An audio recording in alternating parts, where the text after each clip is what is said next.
Hello, beauties. You always want to know what is the difference between skincare versus makeup. So, today I want to answer that. Let's find out.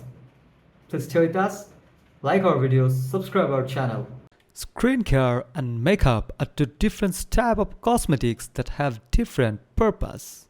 Skincare products are designed to cleanse, protect, and nourish the skin, while makeup products are designed to enhance or change the appearance of the skin.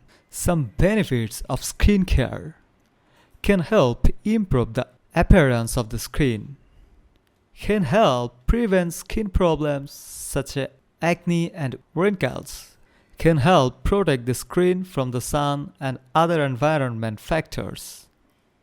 Now I'm sharing some benefits of makeup. Can help enhance the natural beauty of the skin, can help cover up blemishes and imperfection, can help create a certain look or style.